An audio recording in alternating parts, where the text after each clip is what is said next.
أعوذ بالله من الشيطان الرجيم بسم الله الرحمن الرحيم أرأيت الذي يكذب بالدين فذلك الذي يدع اليتيم صدق الله العظيم. الحمدللہ رب العالمین الصلاۃ والسلام علی رسولہ الکریم وعلی آلہ واصحابہ اجمعین اما بعد فاعوذ باللہ من الشیطان الرجیم بسم اللہ الرحمن الرحیم. شروع کرتی ہوں اللہ رب العالمین کے نام کے ساتھ جو بڑا مہربان اور رحم فرمانے والا ہے.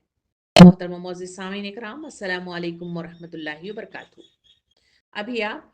سورہ ماعون کی تلاوت سماعت فرما رہی تھی. آئیے ترجمہ سنتے ہیں. اللہ تعالیٰ یوں ارشاد فرماتا ہے، اللہ کے نام کے ساتھ جو بے انتہا مہربان اور رحم فرمانے والا ہے. تم نے دیکھا اس شخص کو جو آخرت کی جزا و سزا کو جھٹلاتا ہے. وہی تو ہے جو یتیم کو دھکے دیتا ہے اور مسکین کا کھانا دینے پر نہیں اکساتا. پھر تباہی ہے ان پر نماز پڑھنے والوں کے لیے جو اپنی نماز سے غفلت برتتے ہیں، جو ریاکاری کرتے ہیں اور معمولی ضرورت کی چیزیں لوگوں کو دینے سے گریز کرتے ہیں. سامعین اکرام، یہ سورہ ماعون ہے جو آپ کے سامنے تلاوت مع ترجمہ پیش کی گئی. اس میں 7 آیات اور 1 رکوع پر مشتمل یہ سورت مجھے اور آپ کو مخاطب کرتی ہے. اس سورہ کا نام اسی سورہ کی آخری آیت وَيَمْنَعُونَ الْمَاعُونَ سے ماخوذ کی ہے. یہ مکے میں نازل ہونے والی سورتوں میں سے ایک سورت ہے. اس سورہ کی پہلی آیت میں آخرت کو جھٹلانے والوں کا انجام و کردار بتایا گیا ہے، اور دوسری اور تیسری آیت میں کفار کی حالت بیان کی گئی ہے جو اعلانیہ آخرت کو جھٹلاتے تھے، اور آخری 4 آیتوں میں منافقین کا حال بیان ہوا ہے جو بظاہر مسلمان ہیں مگر دل میں آخرت اور جزا اور سزا اور اس کے ثواب کا کوئی تصور نہیں رکھتے. سامعین اکرام، سورہ ماعون ایک مختصر لیکن جامع سورت ہے جس میں حقوق و لباد کی بہترین ادائیگی کا وہ تصویر کشی اس میں کی گئی ہے جس کے ذریعے سے امت مسلمہ کا ایک اسلامی گروہ وجود میں آ سکتا ہے، جس کے نتیجے میں معاشرہ پرامن معاشرہ بن سکتا ہے. اس سورہ کے اندر دین کی حقیقی روح کو واضح کر دیا گیا ہے. یہ سورت ہمیں سکھاتی ہے کہ عبادات کے ساتھ ساتھ معاشرتی ذمہ داریاں اور اخلاص دین کا لازمی حصہ ہے. اس کا پیغام ہر مومن کو ایک بہترین انسان اور معاشرتی طور پر ذمہ دار مسلمان بننے کی ترغیب دیتا ہے. سامعین اکرام، اس سورہ کا نام ماعون ہے. ماعون عربی زبان کا لفظ ہے جس کے معنی ہے معمولی چیزیں، ضرورت زندگی یا معاونت کے لیے چھوٹی چیزیں. یہ لفظ کے ذریعے اس سورہ میں بتایا گیا کہ جو دوسروں کو معمولی مدد دینے، عام ضروریات فراہم کرنے سے بھی گریز کرتے ہیں. الماعون لفظ کئی معنوں میں استعمال ہوتا ہے. پہلے معنی کے لحاظ سے دیکھا جائے تو معاون کا مطلب ہے وہ جو چھوٹی چھوٹی اشیاء ہیں جو لوگ عام طور پر ایک دوسرے کو ادھار دیتے ہیں، جیسے روزمرہ کی چیزیں، ٹماٹر، پیاز وغیرہ، یا برتن یا اوزار. دوسرے معنی میں معاون کا مطلب یہ بھی ہے کہ جو چھوٹی چھوٹی بھلائیاں بھی ہیں جس کو راستہ دکھانا یا کسی کی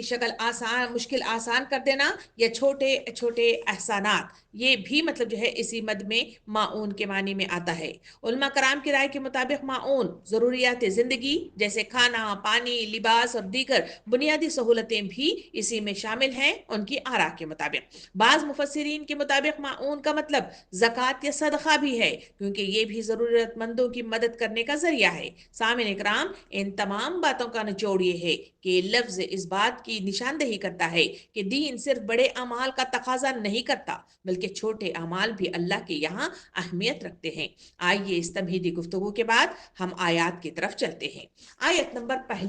فرسٹ آیت کی طرف چلیں. وہاں اللہ تعالیٰ ارشاد فرماتا ہے، ارأیت الذی یکذب بالدین، تم نے دیکھا اس شخص کو جو آخرت کی جزا و سزا کو جھٹلاتا ہے. سامعین اکرام، یہاں پہلے مطلب جو ہے اسی ایک جملے کے اندر دیکھیں تو وہاں ارأیت الذی یعنی تم نے دیکھا کے لفظ کے ساتھ یہاں پہ بات کو آغاز کیا گیا ہے۔ تم نے دیکھا کا خطاب بظاہر نبی کریم صلی اللہ علیہ وسلم سے ہمیشہ قرآن مجید اسی سے مخاطب ہوتا ہوا مجھے اور آپ کو نظر آتا ہے، مگر قرآن مجید کا انداز بیان یہ بھی ہے کہ ایسے موقعوں پر عموماً ہر صاحب عقل اور سوچنے سمجھنے والے انسان کو مخاطب کرتا ہے، اور دیکھنے کا مطلب یہاں لیا گیا ہے کہ آنکھوں سے دیکھنا بھی اس میں شمار ہوتا ہے، کیونکہ آگے آیتوں میں جو لوگوں کا تذکرہ ہے وہ ہر دیکھنے والا اپنی آنکھوں سے دیکھ سکتا ہے۔ اس کا مطلب یہ بھی ہے کہ جاننا سمجھنا اور غور کرنا بھی اس مد میں آتا ہے جو دیکھنے کے لیے یہاں پہ لفظ استعمال کیا گیا ہے۔ عربی کی طرح اردو میں بھی دیکھنے کا لفظ بھی دوسرے معنوں میں استعمال ہوتا ہے، مثلا ہم کہتے ہیں کہ میں دیکھ رہا ہوں، اور مطلب یہ ہوتا ہے کہ میں جانتا ہوں یا مجھے خبر ہے، یا مثلا ہم یہ مطلب جو ہے اپنی گفتگو میں اس بات کا بھی تذکرہ کرتے ہیں ذرا یہ بھی تو دیکھو، اس کا مطلب یہ ہوتا ہے کہ ذرا اس بات پر غور کرو۔ بس اگر لفظ آیت کو ان دونوں معنوں میں استعمال کیا جائے تو آیت کا مطلب یہ ہوگا کہ جانتے ہو وہ کیسا شخص ہے جو جزا و سزا کو جھٹلاتا ہے، یا تو تم نے غور کیا اس شخص کے حال پر جو جزائے اعمال کی تکذیب کرتا ہے۔ سامعین اکرام، انداز کلام سے محسوس ہوتا ہے کہ یہاں اس سوال سے بات کا آغاز کرنے کا مقصد یہ پوچھنا نہیں ہے کہ تم نے اس شخص کو دیکھا ہے یا نہیں، بلکہ سننے والوں کو اس بات پر غور کرنے کی دعوت دینا ہے کہ آخرت کی جزا و سزا کا انکار آدمی میں کس قسم کا کردار پیدا کرتا ہے، اور اسے یہ جاننے کا خواہش مند بنانا ہے کہ اس عقیدے کو جھٹلانے والے کیسے لوگ ہوتے ہیں، تاکہ وہ ایمان بالآخرہ کی اخلاقی اہمیت سمجھنے کی کوشش کرے۔ سامعین اکرام، یہاں اس آیت میں یکذب بالدین کہا گیا ہے۔ قرآن مجید میں اس کو دو اصطلاحوں میں اس کو استعمال کیا جاتا ہے۔ نمبر 1، قرآن کی ایک اصطلاح آخرت کی جزا و سزا کو جھٹلانے کے لیے استعمال کیا جاتا ہے، دوسری اصطلاح کے مطابق دین اسلام کے لیے بھی اس کو استعمال کیا جاتا ہے۔ سامعین اکرام، آخرت کو جھٹلانا دین کی بنیادی عقائد میں سے ایک ہے، ایک اہم عقیدے کا انکار ہے۔ قرآن و حدیث میں آخرت کو جھٹلانے والوں کی سخت مذمت کی گئی ہے، کیونکہ ایمان بالآخرہ پر انسان کے اعمال اور اخلاق کی بنیاد ہے۔ آخرت کا انکار کا مطلب یہ ہے کہ انسان اپنے اعمال کے انجام اور اللہ کے سامنے جواب دہی پر یقین نہیں ہے، جو گمراہی اور نافرمانی کے راہ پر لے جاتا ہے۔ آخرت کو جھٹلانا ایک ایسا رویہ ہے جو انسان کو دنیاوی خواہشات میں مبتلا کر کے گناہوں کی طرف لے جاتا ہے۔ قرآن اور حدیث میں اس کے انجام کو بار بار ذکر کیا گیا ہے تاکہ انسان نصیحت حاصل کرے اور اپنی زندگی کو آخرت کی کامیابی کے لیے وقف کرے۔ ایمان بالآخرہ ہی دنیا و آخرت کی فلاح کی بنیاد ہے۔ سامعین اکرام، آئیے ہم قرآن کی روشنی میں دیکھیں کہ دوسری آیتوں میں بھی اسی مطلب جو ہے آیت کے مد نظر کون سی مطلب جو ہے آیات مطلب جو ہے بتائی گئی ہیں، اس پر بھی ایک نظر ڈالتے ہوئے چلیں تاکہ اس آیت کو سمجھنے میں میرے اور آپ کے لیے آسانی ہو جائے۔ اس آیت میں اللہ رب العالمین نے واضح طور پہ فرمایا کہ تم نے دیکھا اس شخص کو جو آخرت کی جزا و سزا کو جھٹلاتا ہے۔ بظاہر تو ایک چھوٹا سا جملہ لگتا ہے، مگر اس کے اندر ایک وسیع معنی مطلب جو ہے اس میں مدفون ہے۔ سامعین اکرام، اس بات کو سمجھنے کے لیے تھوڑا ہم سورہ تغابن آیت نمبر 7 کی طرف چلیں، جہاں اللہ رب العالمین ارشاد فرماتا ہے، منکرین تو بڑے دعوے سے کہا کہ وہ مرنے کے بعد ہرگز دوبارہ نہ اٹھائے جائیں گے۔ ان سے کہو نہیں، میرے رب کی قسم تم ضرور اٹھائے جاؤ گے، پھر ضرور تمہیں بتایا جائے گا کہ تم نے دنیا میں کیا کچھ کیا ہے، اور ایسا کرنا اللہ کے لیے بہت آسان ہے۔ سامعین اکرام، ہر زمانے میں منکرین حق جس بنیادی گمراہی میں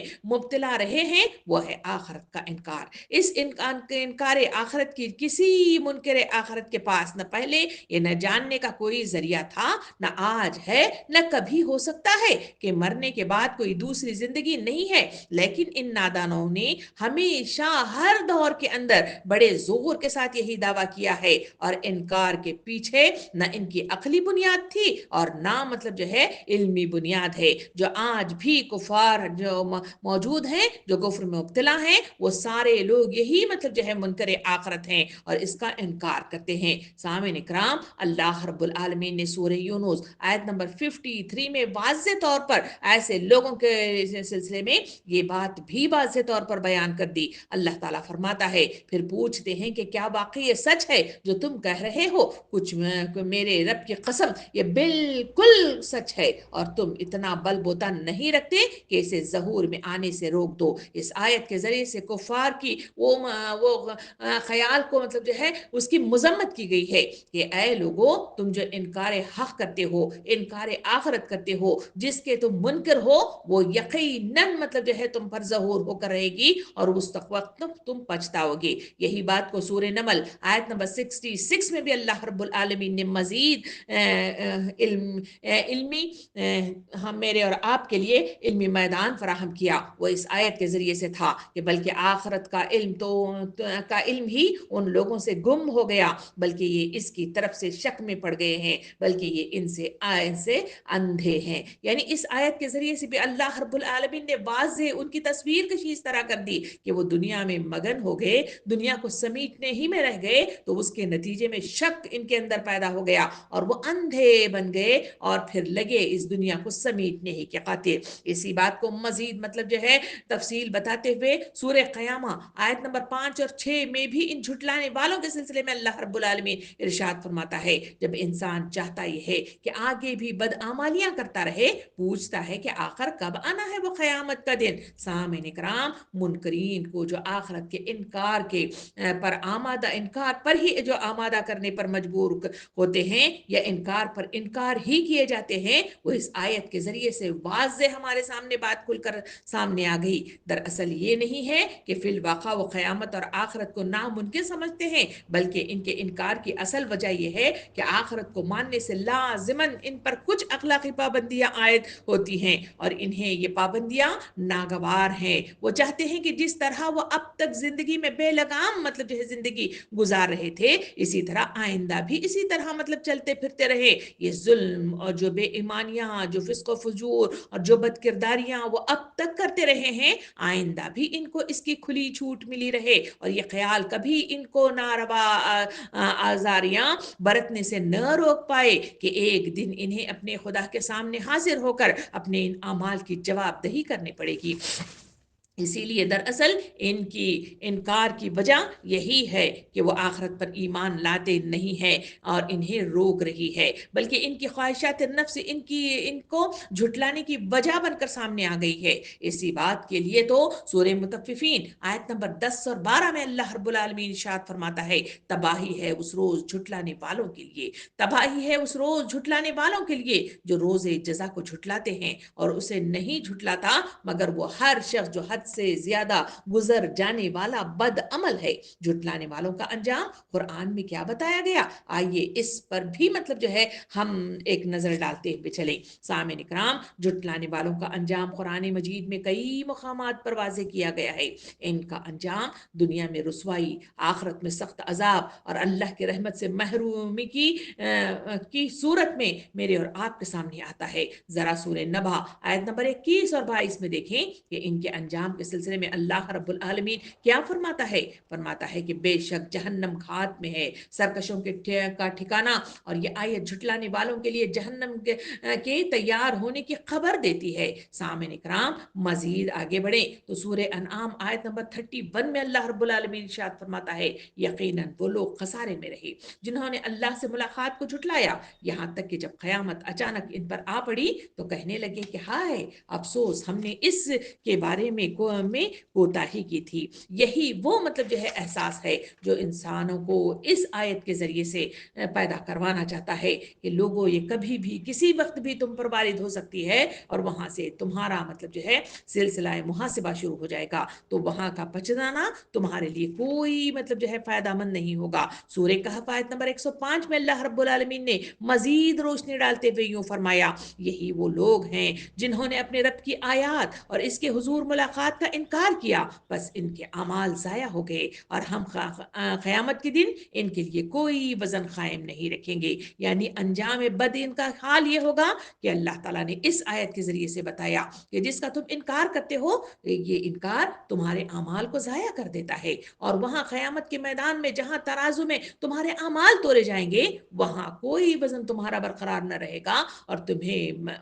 دہکتی ہوئی آگ کا ایندھن بنا دیا جائے گا۔ سورہ بقرہ آیت نمبر 39 میں مزید مطلب جو ہے اللہ رب العالمین نے ان کے انجام کے سلسلے میں بتاتے ہوئے یوں ارشاد فرمایا، اور جنہوں نے کفر کیا اور ہماری آیات کو جھٹلایا وہی جہنم والے ہیں اور اس میں وہ ہمیشہ رہیں گے۔ یعنی واضح طور پہ فرمایا گیا اس آیت کے ذریعے سے کہ کفر کرنے والے، جھٹلانے والے لوگوں کے لیے جہنم تیار کی گئی ہے اور جہنم میں وہ ہمیشہ رہیں گے، ان سے نکلنے کا کوئی مطلب جو ہے وہاں پہ راستہ موجود نہیں ہے۔ مزید مطلب جو ہے انجام کی طرف چلیں تو ان کے انجام کے سلسلے میں سورہ توبہ آیت نمبر 68 میں اللہ تعالیٰ ارشاد فرماتا ہے، اللہ نے منافق مردوں اور عورتوں اور کافروں کے لیے جہنم کی آگ کا وعدہ کیا ہے، اس میں وہ ہمیشہ رہیں گے، وہی ان کے لیے کافی ہے، اور اللہ نے ان پر لعنت کی ہے اور ان کے لیے ہمیشہ کا عذاب ہے۔ اس میں 3 باتوں کا تذکرہ کیا گیا، کہا گیا کہ پہلی چیز ان کے لیے جہنم تیار کی گئی ہے، نمبر دوسری کہا گیا کہ ان پر لعنت ہے، نمبر تیسرا کہا گیا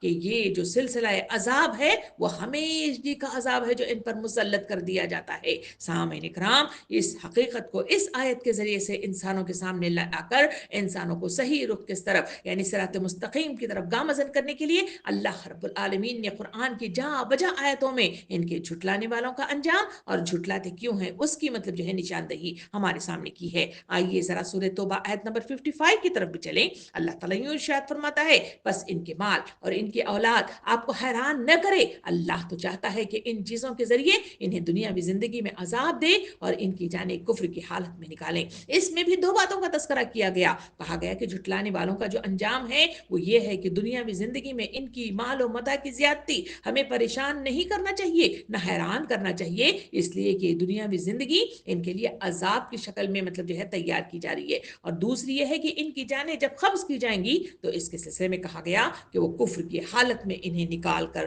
لے جائیں گے۔ سامعین اکرام، یہ تمام سزائیں، یہ وعید دراصل بیان کرنے کا مقصد یہ ہے کہ انسانوں کو عبرت دلائی جائے۔ آخرت پر ایمان انسانوں کو با اخلاق، نیک اور ذمہ دار مسلمان بننے کی طرف راغب کرتا ہے۔ یہ ایمان اسے اللہ کے احکامات پر عمل کرنے، برائیوں سے بچنے اور دوسروں کے حقوق ادا کرنے کی پابندیوں کا پابند بناتا ہے۔ سامعین اکرام، آخرت کا یقین دنیا کو ایک بہتر جگہ بنانے میں بھی اہم کردار ادا کرتا ہے۔ آخرت پر ایمان کے نتیجے میں عائد پابندیاں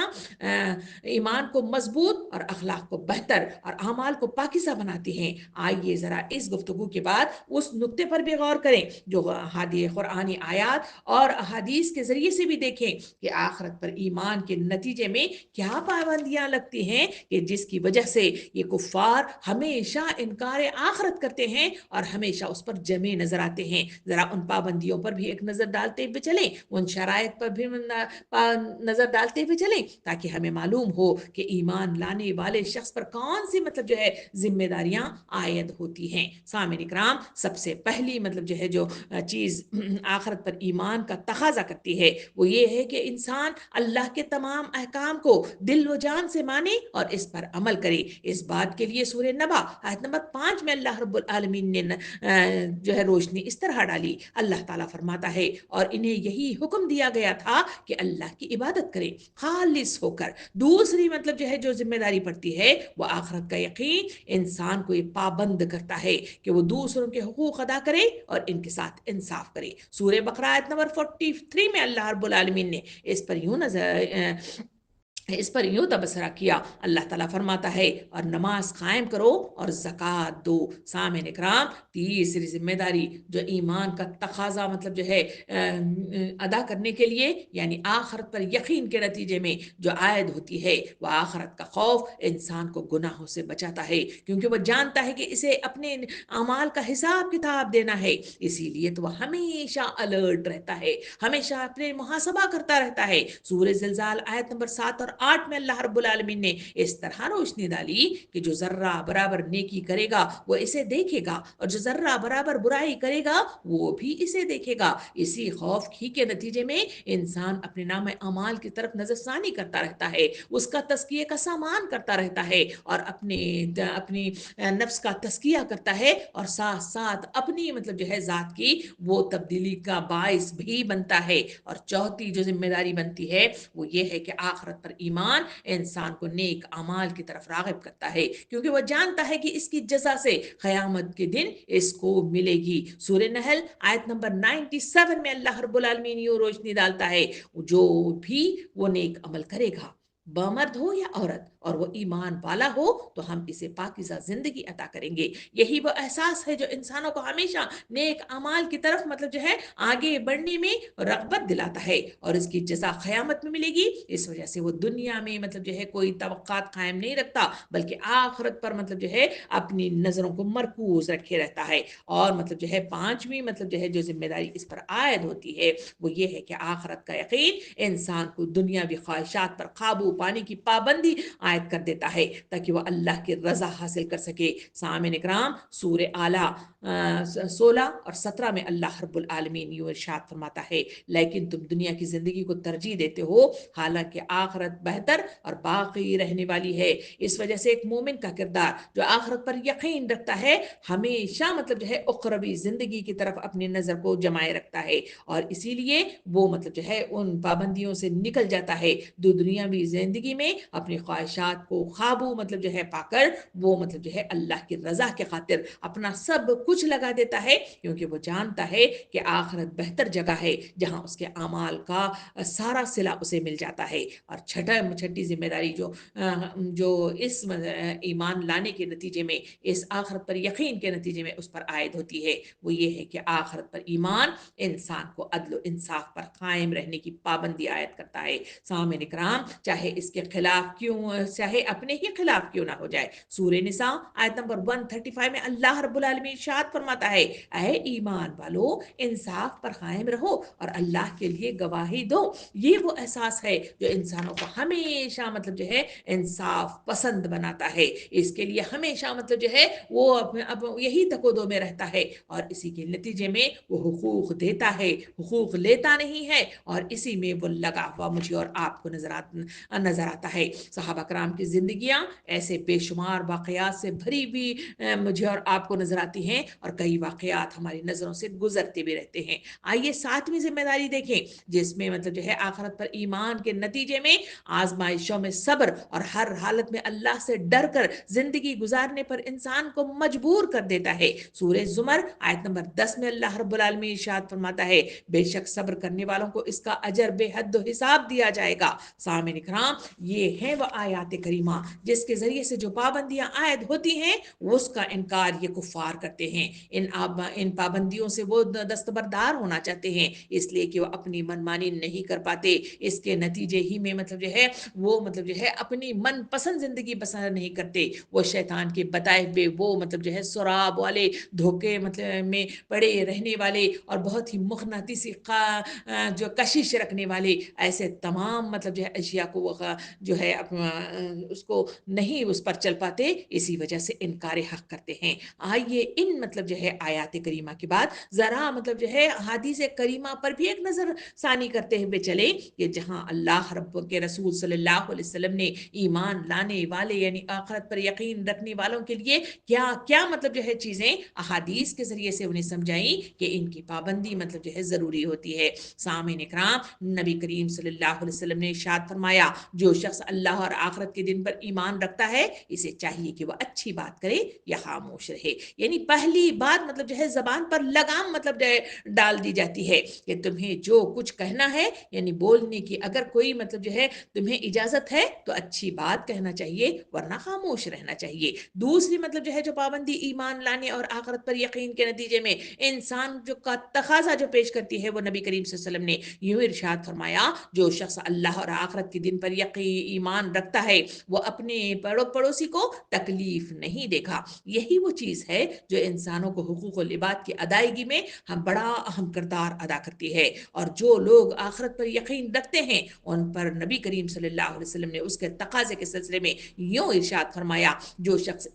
وہ شخص ایماندار نہیں جس کا ایمان نہیں ہے، اور جو وعدہ پورا نہیں کرتا اس کا دین نہیں ہے۔ کتنی بڑی بات کہی گئی کہ مسلمان ہونا صرف نام کا نہیں ہے، بلکہ اس کے لیے ایماندار ہونا، وعدے کو پورا کرنا، تبھی کہیں جا کے دین کا مطلب یہ دین طریقہ کار ہے، اس کی تکمیل مطلب جو ہے اسی صورت میں ممکنات میں سے ہو سکتی ہے۔ اسی وجہ سے تو نبی کریم صلی اللہ علیہ وسلم نے حدیث مبارکہ میں یوں ارشاد فرمایا، جو شخص اللہ اور آخرت کے دن پر ایمان رکھتا ہے وہ اپنے مہمان کی عزت کرے۔ پھر نبی صلی اللہ علیہ وسلم نے ارشاد فرمایا، جو شخص اللہ اور آخرت پر یقین رکھتا ہے وہ اپنے رشتہ داروں سے تعلق کو جوڑے رکھے۔ یہ ہیں وہ اعمال جو ایمان لانے کے نتیجے میں ان سب کے تقاضوں کا پورا ہونا ضروری ہے۔ اور جو لوگ آخرت کو جھٹلاتے ہیں وہ اس وجہ سے کہ وہ اپنی مرضی اور خواہشات کے مطابق زندگی گزارنا چاہتے ہیں اور ان تمام پابندیوں سے بری ہونا چاہتے ہیں۔ اسی وجہ سے تو نبی کریم صلی اللہ علیہ وسلم نے ارشاد فرمایا کہ عقل مند وہ ہے جو اپنے نفس کا محاسبہ کرے اور مرنے کے بعد کے لیے عمل کرے، اور نادان وہ ہے جو اپنی خواہشات کے پیچھے چلتا رہے اور اللہ سے تمنائیں کرے۔ سامعین کرام، یہ ہے وہ کفار کی وہ حیثیت یا انکار کرنے والوں کی ہے حیثیت جو مطلب جو ہے اسی مد میں اپنے خواہشات کے غلام بن کر وہ مطلب جو ہے انکار حق کرتے ہیں یا جزا و سزا کو جھٹلاتے ہیں۔ سامعین کرام، نفسانی خواہشات پر قابو اور نیک اعمال کی طرف رغبت کرنے میں مدد دیتا ہے۔ اسی بات کی طرف یہاں پہ پہلی آیت یعنی سورہ ماعون کی پہلی آیت، ارأیت الذی یکذب بالدین، تم نے دیکھا اس شخص کو جو آخرت کی جزا و سزا کو جھٹلاتا ہے، یعنی اس میں کہا گیا کہ دیکھو اس شخص کی طرف، غور تو کرو ایسے شخص کے سلسلے میں جو مطلب جو ہے جھٹلاتا ہے، انکار کرتا ہے، کس کے سلسلے میں؟ آخرت کے سلسلے میں، یعنی وہ بے لگام مطلب جو ہے زندگی بسر کرنا چاہتا ہے، اسے کوئی حساب کتاب ہوگا، کوئی پکڑ ہوگی، کوئی محاسبہ ہوگا، کوئی انصاف ہوگا، وہ اس پر یقین نہیں رکھتا۔ اس وجہ سے ان کی زندگیوں کا یہ حال ہے کہ وہ بے مہار مطلب جو ہے اپنی زندگی مطلب جو ہے گزارتے چلے جا رہے ہیں، انہیں کوئی روک ٹوک نہیں ہے۔ اسی وجہ سے ان کی ساری زندگی دھاندلیوں پر مطلب جو ہے مبنی ہوتی ہے، جس کی طرف یہاں پہ اشارہ کیا گیا ہے۔ اب آئیے دوسری آیت کی طرف چلے۔ اللہ رب العالمین اس مطلب جو ہے آیتوں پر اب غور کر کے دیکھیں، یہ آیت تو چھوٹی 7 آیات پر مشتمل ہے، مگر اس کے اندر اتنے بڑے بڑے وسیع موضوعات کے ساتھ گفتگو کی گئی ہے، جس میں حقوق و لباد کی بہترین مطلب جو ہے عکاسی کر دی گئی ہے۔ اور یہی وہ حقوق و لباد ہے جس کے ادائیگی کے نتیجے ہی میں ہم نے دیکھا کہ حضور کریم صلی اللہ علیہ وسلم کا وہ دور جہاں پر مطلب جو ہے جہالت کوٹ کوٹ کر بھری ہوئی تھی، جہاں پر ظلم و زیادتی تھی، جہاں لوٹ مار تھی، اور جہاں مطلب جو ہے کوئی مطلب جو ہے حقوق کی پابندی نہیں تھی، بلکہ ہر کوئی مطلب جو ہے ایک دوسرے کے حق کو مار کر اپنا مطلب جو ہے فائدہ اٹھانا چاہتا تھا۔ تو ایسے وقت میں یہ وہ آیات کریمہ ہیں جس کے ذریعے سے اللہ رب العالمین نے بہترین مطلب جو ہے حقوق العباد کی ادائیگی کا وہ سلیقہ مطلب جو ہے انسانوں کو عطا کر دیا، جس کے نتیجے میں ساری سیرت مطلب جو ہے اس سے بھری ہوئی ہے کہ صحابہ کرام اس میں بڑھ چڑھ کر حصہ لیتے تھے، اور اس کے ذریعے سے معاشرہ امن کا معاشرہ بن گیا تھا۔ وہاں پر اونچ نیچ نہیں تھی، بلکہ ہر کوئی ایک دوسرے کا حق دیتا ہوا نظر آ رہا تھا۔ آئیے اس گفتگو کے بعد ہم دوسری آیت کی طرف چلیں۔ وہاں مطلب جو ہے اللہ تعالیٰ ارشاد فرماتا ہے، فَذَلِكَ الَّذِي يَدُعُّ الْيَتِيمَ، وہی تو ہے جو یتیم کو دھکے دیتا ہے اور مسکین کا کھانا دینے پر نہیں اکساتا۔ اس میں 2 لوگوں کا تذکرہ کیا گیا ہے۔ ایک وہ شخص کے سلسلے میں کہا گیا کہ وہ شخص وہ ہے جو یتیم کو دھکے دیتا ہے، نمبر 2 مسکین کا کھانا دینے پر نہیں اکساتا۔ سامعین کرام، یہاں لفظ یتیم استعمال کیا گیا ہے، مگر یتیم کے اندر بڑی مطلب جو ہے وسعت کے ساتھ موضوعات موجود ہیں جس کا تذکرہ اس وقت ضروری ہے۔ اس معاشرے کے اندر بھی یتیم مطلب جو ہے ہر ایک کے گھروں کے اندر موجود ہیں، اور وہ یتیم ان حقوق کی مطلب جو ہے ادائیگی کے لیے تقاضا پیش کرتے ہیں، اور اس کے لیے ہماری طرف نظریں اٹھا کر دیکھتے ہیں، تو ہمیں اس کی معلومات ہونا شرط اول ہے۔ سامعین کرام، یہاں ہم آگے چلیں تو وہاں مطلب جو ہے یدعو الیتیم کا مطلب جو ہے فقرہ استعمال کیا گیا ہے، جس کے کئی معنی ہو سکتے ہیں۔ ایک یہ ہے کہ وہ یتیم کا مال مار کھاتا ہے اور اس کے باپ کی چھوڑی ہوئی میراث سے بے دخل کر کے اسے دھکے مار کر نکال دیتا ہے۔ دوسرے یہ ہے کہ یتیم اگر اسے مدد مانگنے کے لیے آتا ہے تو رحم کھانے کی بجائے اسے دھتکار دیتا ہے، اور پھر بھی اگر وہ اپنی پریشان حالی کی بنا پر رحم کی امید لیے ہوئے کھڑا رہے تو اسے دھکے دے کر دفاع کر دیتا ہے، یعنی بھگا دیتا ہے۔ تیسرا معنی یہ ہے کہ وہ یتیم پر ظلم ڈھاتا ہے۔ مثلاً اس کے گھر میں اگر اس کا اپنا ہی کوئی رشتہ دار یتیم ہو تو اس کے نصیب میں سارے گھر کی خدمت گزاری کرنے اور بات بات پر جھڑکیاں اور ٹھوکریں کھانے کے سوا کچھ نہیں ہوتا۔ سامعین اکرام، اس فقرے کے اندر یہ معنی بھی پوشیدہ ہیں کہ اس شخص کے کبھی کبھار یہ ظالمانہ مطلب جو ہے حرکت سرزد نہیں ہوتی ہے جو اس مطلب جو ہے آیت میں کہا گیا کہ وہی تو ہے والا جو لفظ استعمال کیا گیا ہے، وہی تو کا کیا مطلب ہے؟ وہی کے مطلب جو ہے وہ کبھی کبھار مطلب وہ شخص مطلب جو ہے اس حرکت کا ارادہ نہیں کرتا، بلکہ اس کی عادت، اس کا مستقل رویہ ہی یہی ہے کہ اسے یہ احساس ہی نہیں ہے کہ کوئی برا کام ہے جو وہ کر رہا ہے، بلکہ وہ بڑے اطمینان کے ساتھ یہ روش اختیار کیے رکھتا ہے اور سمجھتا ہے کہ یتیم ایک بے بس اور بے یار و مددگار مخلوق ہے، اس لیے کوئی حرج نہیں ہے اگر اس کا حق مار کھایا جائے یا اسے ظلم و ستم کا تختہ مشق بنا کر رکھا جائے یا وہ مدد مانگنے کے لیے آئے تو اسے دھتکار دیا جائے۔ سامعین اکرام، اسلام سے پہلے کے حالات پر نظر ثانی کر کے دیکھا جائے تو وہاں زمانہ جاہلیت میں یتیموں کے ساتھ عام طور پر ظلم، نا انصافی کا رویہ اپنایا جاتا تھا۔ یتیم بچوں کو ان کے والدین کی وراثت سے محروم کر دیا جاتا تھا۔ قبیلے یا خاندان کے طاقتور افراد ان کا مال ہڑپ کر لیتے تھے اور ان کے حقوق کو نظر انداز کر دیتے تھے۔ یتیموں کے سلسلے میں اس وقت کے حالات بتاتے ہیں کہ یتیموں کے مال کی حفاظت کی بجائے ان کو غیر منصفانہ طور پر استعمال کیا جاتا تھا۔ اکثر ان کے سرپرست ان کا مال اپنی خواہشات کے لیے خرچ کر دیتے تھے۔ اس کے سے مزید مطلب جو ہے تاریخ بتاتی ہے کہ اس وقت کے حالات یہ تھے کہ یتیم بچوں کو بے سہارا سمجھا جاتا تھا اور ان کے ساتھ بدسلوکی کی جاتی تھی، انہیں خاندان پر بوجھ سمجھا جاتا تھا اور بعض اوقات جسمانی یا جذباتی طور پر انہیں ستایا بھی جاتا تھا۔ حالات ایسے بھی تھے کہ یتیموں کی مناسب دیکھ بھال نہیں کی جاتی تھی، انہیں بنیادی ضروریات سے بھی محروم رکھا جاتا تھا جیسے کھانا، لباس اور رہائش وغیرہ۔ اسلام نے یتیموں کے حقوق کو نہایت اہمیت دی اور ان کی کفالت اور احترام کو دین کا ایک لازمی حصہ قرار دے دیا۔ قرآن مجید میں یتیموں کے ساتھ حسن سلوک کرنے اور ان کی مال کی حفاظت کرنے اور ان پر ظلم نہ کرنے کی سختی سے تاکید کی ہے۔ یہ تعلیمات عرب معاشرے میں ایک انقلابی تبدیلی کا باعث بنی تھی اور یتیموں کی عزت و حقوق کو بحال کیا گیا تھا۔ ان تمام باتوں کو سامنے رکھ کر ذرا آج کے معاشرے پر بھی نظر ڈال کر دیکھیں، ہمارے اپنے گھروں میں، ہمارے رشتہ داروں کے گھروں میں، ہمارے پاس پڑوس میں یا ہمارے مطلب جو ہے اس معاشرے کے اندر کئی یتیم مطلب جو ہے ہمارے گھروں میں موجود ہیں۔ یہ جو مطلب جو ہے جاہلی معاشرے کے اندر جہاں ان کے حق تلفی مختلف طریقے سے جو کی جاتی تھی، کیا آج معاشرے کے اندر ان یتیموں کے ساتھ اسی طرح کا سلوک روا نہیں رکھا جاتا؟ کیا ان کے ساتھ وہی معاملہ نہیں کیا جاتا؟ ان کو دھتکارا جاتا ہے، گھر میں رہنے کے باوجود ساری کی ساری خدمت گزاری ان سے لی جاتی ہے اور انہیں کپڑا، لباس، ان کے حقوق اور ان کی ضروریات کی تکمیل کے لیے ان کو دھکے دے کر، ان کو جھڑکیاں دے کر، ان کو گالیاں دے کر انہیں مطلب جو ہے رکھا جاتا ہے۔ سامعین اکرام، یہ وہ منظر کشی ہے جو اسلام آنے سے پہلے بھی وہ مطلب معاملہ تھا۔ اسلام آنے کے بعد زندگی میں بڑا مطلب جو ہے تبدیلی کا مطلب جو ہے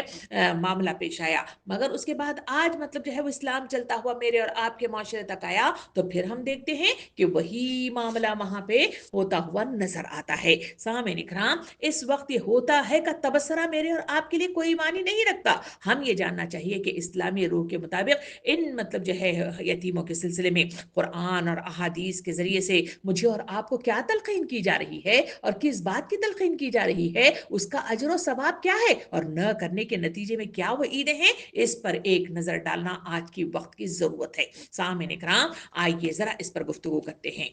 جس بچے کے سر سے باپ کا سایہ اٹھ جائے وہ شریعت کی اصطلاح کے مطابق یتیم کہلاتا ہے، اور چونکہ یتیم کی حفاظت کرنا والا اور اس کی ضرورت پورا کرنے والا اور اسے کما کر کھلانے والا موجود نہیں ہوتا، اسی لیے اللہ رب العالمین نے اس کے خاص حقوق قائم کر رکھے ہیں تاکہ اس کی زندگی میں جو محرومی آ گئی ہے اس کی تلافی ہو سکے۔ سامعین اکرام، قرآن پاک اور احادیث نبویہ کی روشنی میں یتیم ایک ایسی ہستی ہے جس کی کفالت کرنے والا، نگرانی کرنے والا اور اس سے حسن و سلوک کرنے والے کو بے پناہ اجر کی بشارت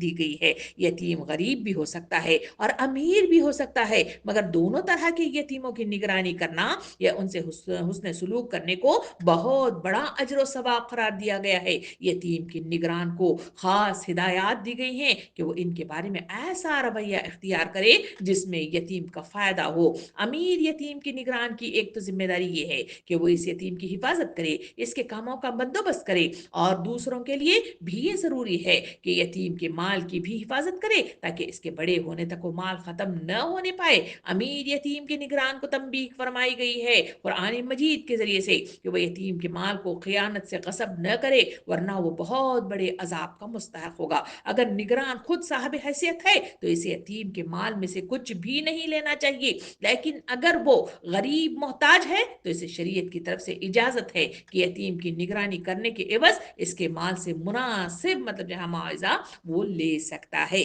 سامعین اکرام، یتیم کے ساتھ حسن سلوک کو اتنی بڑی نیکی سمجھا گیا ہے کہ بیوہ ماں اگر خود اپنے ہی یتیم بچے پر خرچ کرے اور اس سے حسن سلوک اور خیر خواہی کرے تو وہ بھی ثواب کی حقدار ہوگی۔ آئیے ذرا مطلب جو ہے مزید آگے بڑھتے ہوئے ہم مطلب جو ہے سورہ نساء آیت نمبر 127 کی طرف کی نظر ثانی کریں۔ وہاں اللہ رب العالمین ارشاد فرماتا ہے، اللہ تمہیں ہدایت کرتا ہے، یتیموں کے بارے میں انصاف پر قائم رہو۔ سورہ دہر آیت نمبر 7 اور 8 میں بھی اللہ رب العالمین یوں ارشاد فرماتا ہے، اور اس دن سے ڈرتے ہیں جس کی آفت ہر طرف پھیلی ہوئی ہوگی، اور اللہ کی محبت میں مسکین اور یتیم اور قیدی کو کھانا کھلاتے ہیں۔ یہ وہ مومنانہ صفات ہیں جس کی طرف سورہ دہر 7 اور 8 میں مطلب نشاندہی کی گئی ہے۔ حدیث مبارکہ میں نبی کریم صلی اللہ علیہ وسلم نے ارشاد فرمایا، یہ کہ یتیم کی کفالت کرنے والا جنت میں اس طرح ہوں گے، اور اللہ کے رسول صلی اللہ علیہ وسلم نے دونوں یعنی شہادت کی انگلی اور درمیان والی انگلی کو یوں اٹھا کر اشارہ فرمایا کہ ان کے درمیان میں کچھ کشادگی رکھی، اور فرمایا کہ جس طرح میں اور وہ اس طرح رہیں گے۔ دوسری حدیث مبارکہ میں نبی کریم صلی اللہ علیہ وسلم نے ارشاد فرمایا، جس نے مسلمانوں میں سے کسی یتیم کو لے لیا اور اسے اپنے کھانے اور پینے میں شریک کر لیا، اللہ تعالیٰ ضرور بضرور اسے جنت میں داخل کرے گا، سوائے اس کے کہ اس نے کوئی ایسا جرم کیا ہو جو ناقابل معافی ہو۔ اس حدیث پر مطلب ذرا غور کر کے دیکھیں کہ اللہ کے رسول صلی اللہ علیہ وسلم نے کتنی بڑی بات انسانوں کو سکھائی۔ کہا گیا کہ جو یتیم کی مطلب جو ہے کسی معاشرے کے اندر کسی مسلمان یتیم کی مطلب جو ہے وہ اپنے ساتھ شریک کر لیتا ہے کھانے پینے میں، وہ جنت میں داخل لازمن مطلب جو ہے ہوگا۔ یہ مطلب جو ہے خوشخبری عطا کی گئی۔ کہا گیا کہ اگر کوئی ایسا جرم ہے جو ناقابل معافی ہے تو پھر مطلب جو ہے اسے روکا جائے گا، ورنہ تو وہ جنت میں داخل ہوگا۔ انسان ہمیشہ جنت میں جانے کی تقویٰ کرتا ہے۔ ہمارے سامنے مطلب جو ہے بے شمار راستے جنت میں جانے والے اعمال موجود ہیں، مگر انسانوں کی زندگی کا یہ حال ہے کہ وہ اس پر نظر ثانی نہیں کرتے، اس کو سمجھتے نہیں ہے، اس سیل کو مطلب جو ہے خریداری اس میں نہیں کرتے، اور اس میں تقویٰ نہیں کرتے، اس میں محنت نہیں کرتے، اس میں مشقت نہیں کرتے۔ اس وجہ سے وہ پیچھے رہ جاتے ہیں اور اپنے نامہ اعمال میں نیکیاں بھرنے سے قاصر رہ جاتے ہیں۔ نبی کریم صلی اللہ علیہ وسلم نے حدیث مبارکہ میں ارشاد فرمایا، جس شخص نے کسی یتیم کے سر پر ہاتھ پھیرا، ذرا غور سے سنیے کہ نبی کریم صلی اللہ علیہ وسلم نے ارشاد فرمایا، جس شخص نے کسی یتیم کے سر پر ہاتھ پھیرا اور صرف اللہ کے خوشنودی حاصل کرنے ہی کے لیے پھیرا، تو وہ سر کے جتنے بالوں پر اس کا ہاتھ پھیرا، ہر بال کے بدلے اسے نیکیاں ملے گی۔ اور جس نے اپنے پاس رہنے والی کسی یتیم بچی یا بچے کو حسن سلوک کیا تو میں اور وہ جنت میں اس طرح رہیں گے۔ یہ کہہ کر آپ نے دونوں انگلیوں کو پاس مطلب جو ہے فاصلے کے ساتھ اٹھایا۔ سامعین اکرام، یہ وہ بہترین موقع ہے جو انسانوں کو مطلب تلقین کرتا ہے کہ یتیموں کی پاسداری کرو، ان کے سروں پر ہاتھ پھیرو، اسی حسن سلوک کے نتیجے میں جنت تمہارا مقدر بن جائے گی۔ نبی کریم صلی اللہ علیہ وسلم حضرت ابو ہریرہ رضی اللہ عنہ بیان کرتے ہیں کہ ایک شخص نے نبی کریم صلی اللہ علیہ وسلم کے حضور میں اپنے دل کی سختی کی شکایت کی۔ حضور صلی اللہ علیہ وسلم نے اسے دل کی سختی دور کرنے کا علاج یہ بتایا کہ یتیم کے سر پر شفقت سے ہاتھ پھیرا کر اور مسکین کو کھانا کھلا لے۔ کتنی بڑی بات ہے کہ دل اگر سخت ہو جائے، اللہ کا برگزیدہ بندہ بننا چاہتے ہیں، اس کی طرف آگے بڑھنا چاہتے ہیں اور اللہ کے مقرب ترین بندوں میں شمار ہونا چاہتے ہیں، تو اس کے لیے دل کی نرماہٹ شرط اول ہے۔ اس کے لیے اللہ کے رسول صلی اللہ علیہ وسلم نے ارشاد فرمایا کہ یتیم کے سر پر شفقت سے ہاتھ پھیر، یہی مطلب جو ہے تمہارے لیے دل کی سختی کو دور کرنے کا ذریعہ بن جائے گا۔ حضرت ام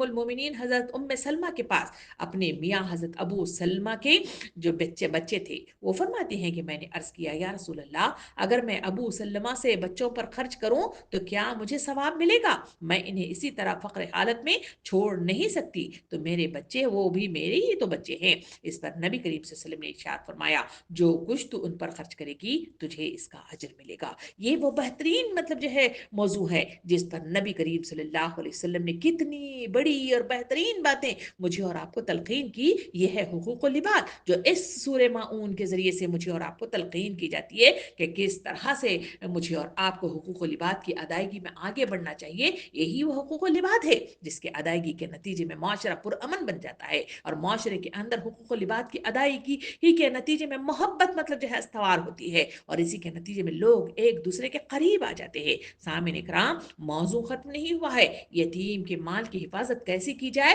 اس کے سلسلے میں جو امیر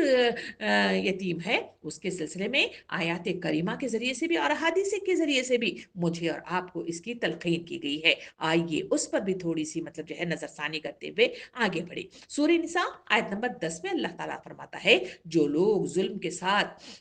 یتیموں کے مال کھاتے ہیں در حقیقت وہ اپنے پیٹ کو آگ سے بھرتے ہیں، اور وہ ضرور جہنم کی بھڑکتی ہوئی آگ میں جھونکے جائیں گے۔ سامعین اکرام، یہی جو ہے وہ حدیث میں آیا ہے کہ جنگ احد کے بعد حضرت سعد بن ربیعہ کی بیوی اپنے 2 بچیوں کو لیے ہوئے نبی کریم صلی اللہ علیہ وسلم کی خدمت میں حاضر ہوئی، اور انہوں نے عرض کیا یا رسول اللہ صلی اللہ علیہ وسلم، یہ سعد کی بچیاں ہیں جو آپ کے ساتھ احد میں شہید ہوئے ہیں، ان کے چچا نے پوری جائیداد پر قبضہ کر لیا ہے، اور ان کے لیے ایک حبہ یعنی ایک جو ہے ریال تک نہیں چھوڑا، اب بھلا ان بچیوں سے کون نکاح کرے گا؟ اس پر یہ آیت نازل ہوئی جو سورہ نساء آیت نمبر 2 میں ارشاد ہوا ہے۔ اللہ تعالیٰ ارشاد فرماتا ہے، یتیموں کے مال ان کو واپس دو، اچھے مال کو برے مال سے نہ بدل لو، اور ان کے مال اپنے مال کے ساتھ ملا کر نہ کھاؤ، یہ بہت بڑا گناہ ہے۔ سامعین کرام، یہاں یتیموں کے 3 جو ہے اس آیت کے اندر 3 احکامات جو ہے بتائے گئے ہیں۔ پہلا حکم یہ ہے کہ یتیم کو ان کا مال واپس دے دو،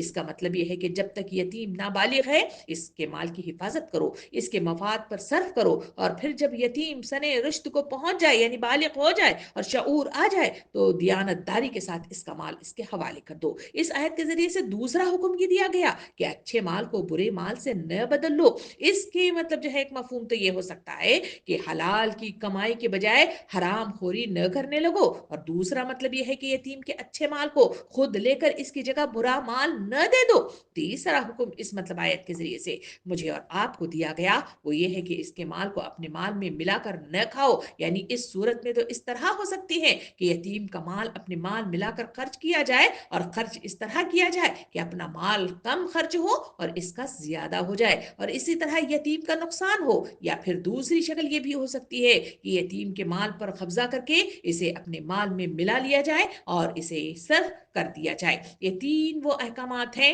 جو اس آیت کے ذریعے سے میرے اور آپ کے سامنے واضح طور پر لائے گئی۔ یتیم کے مال میں خیانت کرنے کی بہت ساری شکلوں کے بارے میں اللہ رب العالمین بہت بڑے گناہ کے ساتھ میرے اور آپ کے سامنے اس بات کو واضح کرتا ہے۔ سورہ انعام آیت نمبر 152 میں اللہ رب العالمین ارشاد فرماتا ہے، اور یتیم کے مال کے قریب بھی نہ جاؤ مگر اسے ایسے طریقے سے جو بہترین ہو، یہاں تک کہ وہ اپنے سنے رشد کو پہنچ جائے۔ یہاں پر بھی اللہ رب العالمین کی ہدایت فرمائی گئی کہ یتیم کے مال کے معاملے میں ایسا طرز عمل اختیار نہ کرو جو بے غرضی اور نیک نیت پر مبنی ہو، اور جو جو ہے یتیم کے لیے زیادہ سے زیادہ فائدہ مند ہو، اسی بات کو نفع پہنچانے والا طریقہ اختیار کیے رکھو، یہاں تک کہ یتیم اس قابل ہو جائے کہ اس کے مال کو خود وہ سنبھال سکے۔ سورہ نساء آیت نمبر 6 میں اللہ رب العالمین یوں بھی ارشاد فرمایا، ایسا کبھی نہ کرنا کہ حد انصاف سے تجاوز کر کے اس خوف کے اس کے مال جلدی جلدی کھا جاؤ کہ وہ بڑے ہو کر اپنے حق کا مطالبہ کرنے لگے۔ سامعین اکرام، اس آیت میں واضح کیا گیا کہ یتیموں کے سرپرستوں کو اس خیانت اور بددیانتی سے بچنا چاہیے۔ یتیموں کے بڑا ہونے اور اپنے حق کا مطالبہ کرنے کے قابل ہونے سے پہلے ہی اس کے مال کو کھا کر اڑا کر ختم کر دیا جائے، جو زمانہ جاہلیت میں اسی طرح ہوا کرتا تھا۔ نبی کریم صلی اللہ علیہ وسلم نے ارشاد فرمایا، 7 ہلاک کر دینے والی چیزوں سے بچو۔ صحابہ کرام نے پوچھا، یا رسول اللہ بتائیے وہ 7 مطلب جو ہے ہلاک کرنے والی چیزیں کون سی ہیں؟ تو اس پر مطلب جو ہے 7 چیزوں میں ایک چیز کا جہاں تذکرہ کیا گیا ہے وہ ہے یتیم کا مال کھانا۔ سامعین اکرام، یہ وہ چیز ہے جو انسانوں کے کے اعمال کو ضائع کر دیتی ہے یا ہلاک کر دیتی ہے۔ یہاں حضور کریم صلی اللہ علیہ وسلم نے یتیم کا مال کھانے کو ان 7 چیزوں میں شمار کیا ہے جو ہلاک کر دینے والی ہیں۔ یتیموں کے مال کے بارے میں عہد نبی کا ایک مسئلہ اور بھی پیدا ہو گیا تھا، وہ یہ ہے کہ جب ایسے احکام نازل ہونے شروع ہو گئے تو یتیم کے مال کے پاس نہ بھٹکو، اور یہ کہ یہ جو یتیموں کا مال ظلم سے کھاتے ہیں وہ اپنے پیٹ آگ سے بھرتے ہیں، تو اس سے وہ لوگ جن کی تربیت میں یتیم بچے مطلب جو ہے تھے، اس قدر وہ خوف زدہ ہو گئے تھے کہ انہوں نے ان کا کھانا پینا تک اپنے آپ سے الگ کر دیا تھا۔ صاحب مال یتیموں کے نگران انہیں ان کے مال سے کھلاتے پلاتے تھے، اور یوں بھی ہوتا تھا کہ ان کا کھانا اور اپنا کھانا اکٹھا تیار کر لیا گیا اور اسی میں سے انہیں بھی کھلا دیا گیا اور خود بھی کھا لیا۔ مگر اب نگران ڈرنے لگے کہ کہیں کھانا پینا اکٹھا رکھنے سے یتیم کے مال کا کوئی چھوٹا موٹا حصہ بھی ہمارے مال میں شامل نہ ہو جائے، اسی لیے انہوں نے ان کا کھانا پینا علیحدہ کر لیا۔ حضور صلی اللہ علیہ وسلم سے پوچھا کہ یتیموں کے معاملے میں ہمارا طرز عمل کیا ہونا چاہیے؟ اس پر اللہ رب العالمین نے مزید مطلب جو ہے احکام الہی کے ذریعے سے امت مسلمہ کو تلقین کی، اور وہ کیا تھی؟ اس کا ترجمہ کچھ اس طرح ہے، سورہ بقرہ آیت نمبر 220 کے ذریعے سے اللہ تعالیٰ فرماتا ہے، یہ لوگ پوچھتے ہیں کہ یتیموں کے ساتھ کیا معاملہ کیا جائے، کہو جس طرز عمل میں ان کے لیے بھلائی ہو وہی اختیار کرنا بہتر ہے۔ اگر تم اپنا اور ان کا خرچ رہنا سہنا مشترک رکھو تو اس میں کوئی مذائقہ نہیں ہے، آخر وہ تمہارے بھائی بند ہی تو ہیں۔ برائی کرنے والے اور بھلائی کرنے والے دونوں کا حال اللہ پر روشن ہے، اللہ چاہتا تو اس معاملے میں تم پر سختی کرتا، مگر وہ با اختیار ہونے کے ساتھ دانا بھی ہے۔ سامعین اکرام، ظاہر ہے کہ خرچ اور رہنا سہنا مشترک رکھنے میں نگرانوں کے لیے زیادہ آسانی تھی، اسی لیے اللہ رب العالمین نے آیت کے ذریعے سے واضح مطلب جو ہے فرما دیا کہ اس میں کوئی حرج نہیں ہے، بشرطے کہ دیانت داری سے کام لیا جائے۔ اصل شے یہ ہے کہ یتیموں کے مال کی حفاظت کی جائے اور اسے ایک مقدس امانت سمجھ کر اس کے معاملے میں پوری خدا ترسی اور خیر خواہی سے کام لیا جائے، اور اگر بات کا دھیان رکھا جائے کہ اس بات کا کہ تو ملا کر خرچ کر لینے میں کوئی حرج نہیں ہے۔ اس کے علاوہ یتیموں کے معاملے میں ایک اور سہولت یہ بھی دی گئی، وہ یہ ہے کہ یتیموں کا نگران کوئی مفلس آدمی ہے تو فقہ اعتبار سے مطلب یہ بات بھی آتی ہے کہ کوئی حرج نہیں ہے کہ اگر وہ یتیموں کے نگرانی کرنے کی مناسب اجرت بھی لے لے، یہ اجرت یتیم کے مال ہی سے مطلب جو ہے لی جائے گی، اور اس کے معاملے میں یہ خیال بھی رکھنا ضروری ہے کہ مناسب ہو، اتنی زیادہ نہ ہو کہ یتیم کو مالی مطلب جو ہے نقصان پہنچے اور پھر جو کچھ وہ لے چوری چھپے نہ لے، اعلانیہ لے اور اس کا حساب رکھے۔ لیکن اگر یتیموں کا نگران صاحب حیثیت آدمی ہے تو اسے کار خیر محض خدا کی رضا کے لیے کرنا چاہیے اور اس کی اجرت نہیں لینی چاہیے۔ یہ فقہ کے ذریعے سے میرے اور آپ کے سامنے اس کی تفصیلات ملتی ہیں۔ سورہ نساء آیت نمبر 6 میں یہ بھی مطلب فرمایا گیا کہ یتیم کا جو سرپرست مالدار ہو وہ پرہیزگاری سے کام لے اور جو غریب ہو معروف طریقے سے کھا لے۔ حضرت عائشہ رضی اللہ عنہ اس پر کہتی ہیں کہ اس وقت جب یہ آیت کا نزول ہوا تو ساروں نے مطلب جو ہے اپنی زندگیوں میں اسی کے مطابق مطلب جو ہے صحیح مطلب جو ہے طریقہ کار اپنانا شروع کر دیا تھا۔ جب ہم آگے بڑھیں تو وہاں مجھے اور آپ کو پھر مطلب جو ہے سورہ نساء ہی میں یہ بھی تلقین ملتی ہے کہ یتیموں کی آزمائش کرتے رہو یہاں تک کہ وہ نکاح کے قابل عمر کو پہنچ جائیں، تو پھر اگر تم ان کے اندر اہلیت پاؤ تو ان کے مال اور ان کے حوالے ان کو کر دو۔ سامعین اکرام، یہ بھی وہ تلقین ہے جس کے ذریعے سے مجھے اور آپ کو ان کے مالوں کی حفاظت کے سلسلے میں ایک مکمل ضابط حیات قرآن کے جا بجا ان آیتوں کے ذریعے سے مجھے اور آپ کو یعنی امت مسلمہ کو عطا کر دیا گیا ہے، اور مجھے اور آپ کو سمجھایا گیا ہے کہ یہ مال ان کی حفاظت کرنا، اور جب وہ سن رشد کو پہنچ جائیں، شعور کو پہنچ جائیں، تو ان کو مطلب جو ہے ان کے مال واپس کر دینا۔ مگر مال کے واپس کرنے کے حوالے سے بھی مطلب جو ہے اللہ رب العالمین نے جو تاکید ان یتیموں کے سلسلے میں کی ہے وہ اسی سورہ نساء کی آیت نمبر 6 ہی میں آتی ہے، اور وہ یہ ہے کہ پھر جب ان کے مال ان کے حوالے کرنے لگو تو لوگوں کو ان پر گواہ بنا لو، اور حساب لینے کے لیے اللہ کافی ہے۔ یعنی یتیم کے معاملے میں ہر طرح کی احتیاط قرآن مجید مجھے اور آپ کو سکھاتا ہے، تاکہ نہ یہ یتیم کو کوئی نقصان پہنچے اور نہ اس کی سرپرست کو. یعنی یہ وہ واضح تعلیمات ہیں جس کے ذریعے سے اللہ رب العالمین نے اس آیت یعنی سورہ ماعون کے اندر جو لفظ استعمال کیا گیا ہے کہ یعنی یکذبو یدو الیتیم، یعنی یتیموں کو دھکے دیتے ہیں، تو اس یتیموں کے دھکے دینے والا مطلب جو طرز عمل ہے اس کو مطلب جو ہے صحیح کرنے کا طریقہ کار قرآن کی جا بجا آیات اور احادیث کریمہ کے ذریعے سے انسانوں کو ایک مکمل ضابطہ حیات مطلب جو ہے عطا کر دیا گیا. سامعین اکرام، یتیم سے بدسلوکی کرنے کی ممانعت بھی ہمارے سامنے آئی ہے، اور سورہ ضحیٰ آیت نمبر 9 میں مطلب جو ہے اللہ رب العالمین ارشاد فرماتا ہے،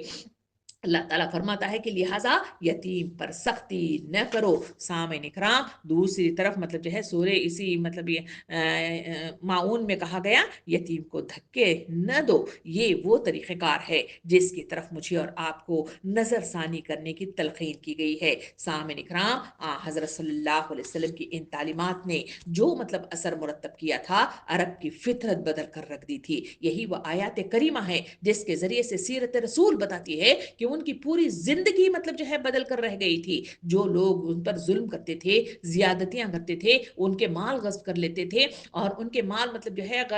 خراب مالوں سے مطلب جو ہے تبدیل کر لیا کرتے تھے اور ان کو جھڑکتے تھے، ان پر زیادتیاں اور ظلم کرتے تھے، ویسے سارے لوگ ان آیات کے نتیجے میں، اس رہنمائی کے نتیجے میں نبی کریم صلی اللہ علیہ وسلم کے ارشادات کے مطابق انہوں نے اپنی زندگیوں میں تغیر پیدا کر دیا. وہی دل جو مسکین اور ناتمام یتیموں کے لیے پتھر سے زیادہ سخت تھے، موم سے زیادہ نرم ہو گئے تھے. ہر صحابی کا گھر ایک یتیم خانہ بن گیا تھا. ایک ایک یتیم کے لطف و شفقت کے لیے کئی ہاتھ آگے بڑھنے لگ گئے تھے اور ہر ایک اس کی پرورش و کفالت کے لیے اپنے آغوش محبت کو پیش کرنے لگا تھا. بدر کے یتیموں کے مقابلے میں جگر گوشہ رسول فاطمہ الزہرا مطلب جو ہے اپنے دعوے کو اٹھا لیتی ہیں، اور حضرت عائشہ رضی اللہ عنہ اپنے مطلب جو ہے خاندان اور انصار وغیرہ کی یتیم لڑکیوں کو اپنے گھر لے جا کر دل و جان سے پالتی ہیں. حضرت عبداللہ بن عمر رضی اللہ عنہ صحابی کا یہ ذکر آتا ہے کہ وہ کسی یتیم بچے کو ساتھ لے بغیر کبھی کھانا نہیں کھاتے تھے.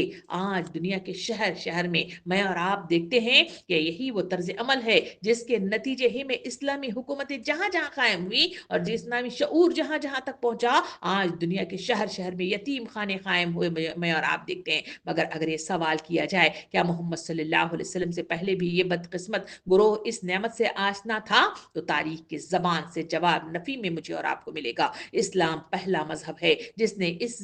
مظلوم فرقے کی داد رسی کی اور عرب پہلی سرزمین ہے جہاں کسی یتیم خانے کی بنیاد پڑی تھی، اور اسلام کی حکومت دنیا کی پہلی حکومت ہے جس نے اس ذمہ داری کو محسوس کیا. اور عرب، مصر، شام، عراق، ہندوستان جہاں جہاں مسلمانوں نے اپنی حکومتوں کی بنیادیں ڈالی، ساتھ ساتھ ان مظلوموں کے لیے بھی امن و چین کے گھر بنائے گئے، ان کے وظیفے مقرر کیے گئے، مکتب قائم کیے گئے، جائیدادیں وقف کی گئیں، اور دنیا میں ایک نئے مطلب جو ہے انسٹیٹیوٹ کی طرح کی بنیاد ڈالی گئی. اور غازیوں پر یہ فرض ان کو دیا گیا کہ وہ اس یتیموں کے سرپرست بنیں گے اور ان کے ولی اور ان کے سرپرست موجود نہ ہوں، اور ان کے جائیدادوں کی نگرانی، ان کے معاملات کی دیکھ بھال اور ان کی شادی بیاہ کا بندوبست یہی مطلب جو ہے قاضی کریں گے. سامعین اکرام، ان تمام باتوں کو رکھنے کے بعد اب مطلب جو ہے مجھے اور آپ کو سوچنے کا وہ لمحہ فکریہ ہے کہ یہ تمام باتیں مجھے اور آپ کو بار بار مطلب جو ہے ابھار کر کہتی ہیں کہ لوگوں جو جزا و سزا کو جھٹلانے والے لوگ ہیں وہی تو مطلب جو ہے یتیم کو دھکے دیں گے، مسکین کو کھانا کھلانے پر اکسائیں گے نہیں. مگر جو لوگ آخرت پر یقین رکھتے ہیں اس کے نتیجے میں اس کے جو تقاضے ہیں میں نے اور آپ نے مطلب جو ہے بڑی تفصیل کے ساتھ دیکھے ہیں. یہ تقاضے وہ ہیں جو کسی کو تکلیف دینے پر مطلب جو ہے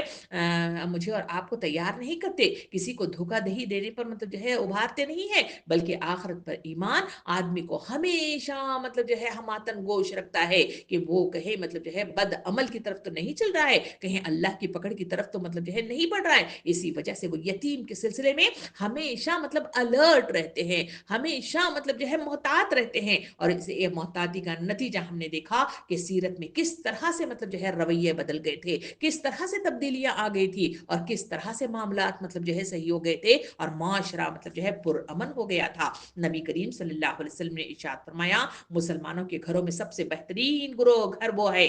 مسلمانوں کے گھروں میں سب سے بہترین گھر وہ ہے جس میں کوئی یتیم ہو اور ان کے ساتھ حسن سلوک کیا جائے، اور سب سے بدترین گھر وہ ہے، اور سب سے بدترین گھر وہ ہے جس میں یتیم ہو اور اس کے ساتھ بدسلوکی کی جائے۔ اس حدیث کو سامنے رکھ کر، اس آیت کو سامنے رکھ کر اپنے مطلب جو ہے دلوں کا جائزہ لے کر دیکھیں کہ کہیں میرے اور آپ کے مطلب جو ہے رویوں سے، میرے اور آپ کے اعمال سے، میرے اور آپ کے طریقہ کار سے، میرے اور آپ کے کردار سے کہیں کسی یتیم کو دھکا تو نہیں پہنچ رہا ہے، کہیں اس پر زیادتی تو نہیں ہو رہی ہے، کہیں اس کے مال پر غصب مطلب جو ہے کرنے والا معاملہ تو نہیں ہو رہا ہے، کہیں اس کے مال میں خیانت تو نہیں ہو رہی ہے، کہیں مطلب جو ہے اس کو مطلب جو ہے کھانے پینے کے معاملے میں اس کے حقوق کی ادائیگی میں ہم پیچھے تو نہیں رہ گئے ہیں۔ اگر ایسا ہے تو یہ تمام وہ معلومات جو اس سے پہلے آپ کو آیات اور مطلب جو ہے احادیث کریمہ کے ذریعے سے پورے قرآن سے مفصل گفتگو آپ کے سامنے مطلب جو ہے رکھی گئی ہے، تو ان گفتگو کو سامنے رکھ کر اپنا محاسبہ کرنا یہ وقت کا فکری مطلب جو ہے تقاضا ہے کہ سوچنا،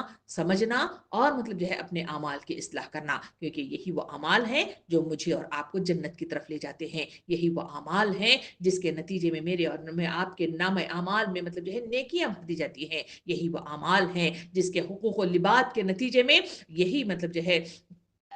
لوگوں کے دلوں میں محبت پیدا ہوتی ہے، اور جہاں جو مشن مجھے اور آپ کو دیا گیا ہے بلغوا انی ولو آیا، اور پھر مطلب جو ہے مجھے اور آپ کو اللہ کا دین اللہ کی سرزمین پہ نافذ کرنے والی وہ مطلب جو ہے جو مشن عطا کیا گیا ہے، وہ مقصد عظیم کی تکمیل اسی صورت میں ممکن ہو سکتی ہے جہاں ہم حقوق العباد کی ادائیگی کریں گے اور صحیح معنوں میں اس کی طرف توجہ دیں گے اور اس کے مطابق اپنی زندگیوں کو آراستہ کریں گے، اپنی زندگیوں میں تبدیلیاں لے آئیں گے، سارا مطلب جو ہے دیا سے دیا مل کر جلنا شروع ہو جائے گا، تو معاشرہ پرامن بنے گا اور سکون پذیر ہوگا انشاءاللہ۔ ان باتوں کے بعد جو اگلی مطلب جو ہے اسی آیت میں جو تفصیل آئی ہے وہ مساکین کا کھانا دینے پر نہیں اکساتے، اس پر انشاءاللہ نیکسٹ مطلب جو ہے کلاس میں ہم تفصیل سے مطلب جو ہے گفتگو کریں گے، مگر اس وقت جو گفتگو کی گئی ہے اس پر سوچئے، غور و فکر کیجئے اور اس پر اپنا محاسبہ ضرور کیجئے، کسی دوسرے پر انگلی اٹھانے کی بجائے اپنے نام اعمال پر نظر ثانی کرنا اور اپنی اصلاح کرنا وقت کا